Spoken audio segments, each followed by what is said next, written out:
Good morning guys. पिछले class में हम लोगों ने force and loss of motion में देखा था बैलेंस फोर्स, जिसमें मैंने बताया था कि total force act on object is equal to 0। तो जहां पर टोटल फोर्स अगर किसी भी ऑब्जेक्ट पर एक्ट करती है तो अगर टोटल रिजल्टेंट फोर्स अगर हमारी 0 है तो that's of force are balance force. तो ऐसे अगर कोई भी फोर्स अगर टोटल रिजल्टेंट 0 होगा तो हमारा वर्क क्या होगा? कुछ भी नहीं होगा। सपोज दैट किसी भी चीज पे हम पुश कर रहे हैं, कोई फायदा नहीं है जब वो काम ही नहीं करेगी क्योंकि टोटल वर्क डन 0 है। तो उसके बाद सेकेंड हमने कैटेगराइज किया था अनबैलेंस फोर्स, एनसीईडी अनबैलेंस फोर्स। अनबैलेंस फोर्स के अकॉर्डिंग इसमें अगर हम बात करते हैं, कैटेगरी करते हैं, तो वैसा फोर्स आता है जिसे हम लोग जिसमें टोटल रिजल्टेंट फोर्स हमारा 0 नहीं होगा। अगर टोटल रिजल्टेंट फोर्स 0 नहीं होगा तो वहां पर क्या होगा? कुछ ना कुछ वर्क होगा। अब अगर हम बात करते हैं अनबैलेंस फोर्स तो कहेंगे कह सकते हैं कि total resultant force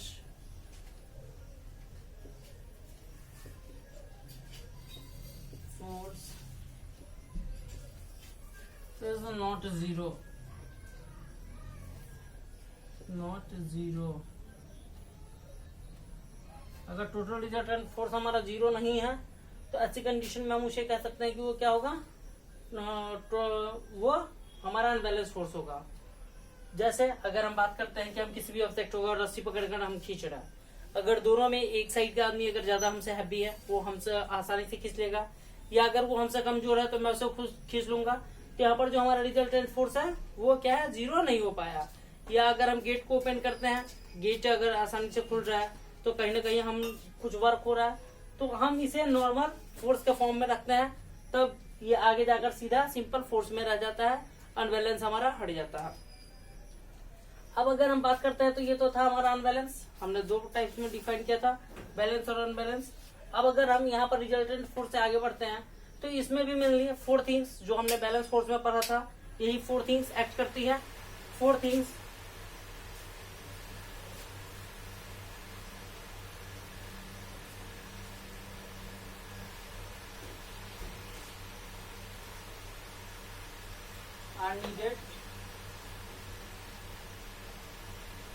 are needed for 4 things are needed for unbalanced force।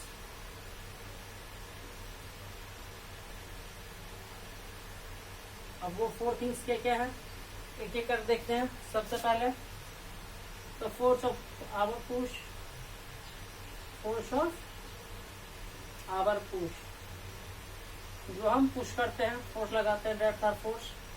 Second की बात करें तो फोर्स ऑफ फ्रिक्शन,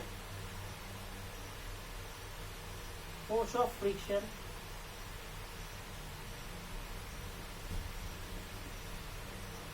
थर्ड की बात करें तो force of gravity,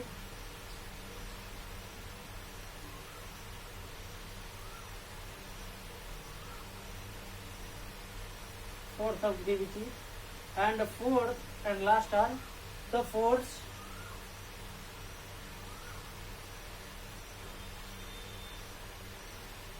of reaction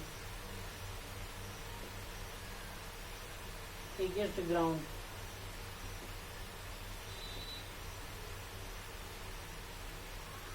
ये चारों फोर्स एक्ट करेंगे और इन चारों का रिजल्टेंट फोर्स हमारा क्या होगा? 0 नहीं हो सकता, तभी जाकर हम जो भी वर्क करेंगे वो हमारा कंप्लीट होगा। तो चलिए देखते हैं फोर्स ऑफ आवर पुश। सबसे पहले अगर हम फोर्स ऑफ आवर पुश की बात करते हैं तो हम किसी भी ऑब्जेक्ट पे फोर्स करते हैं, उसे पुश करते हैं।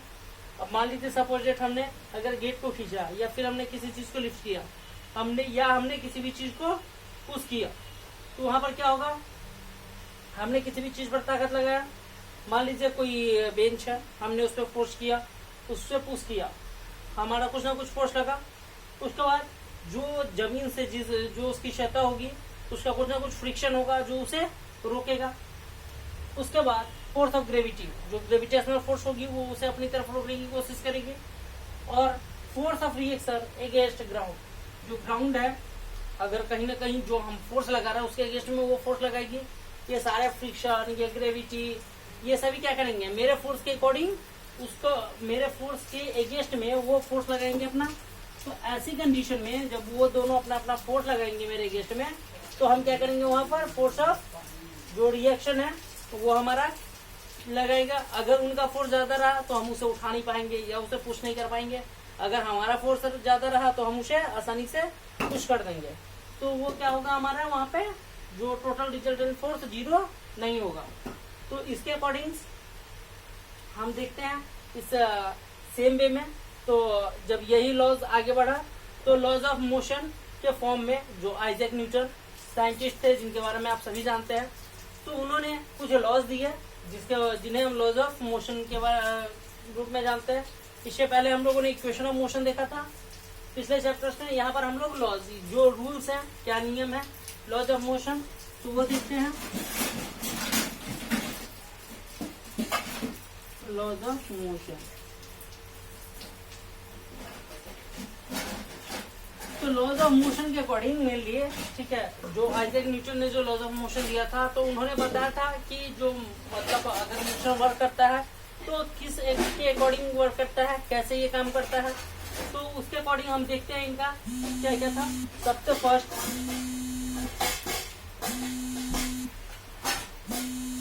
Okay then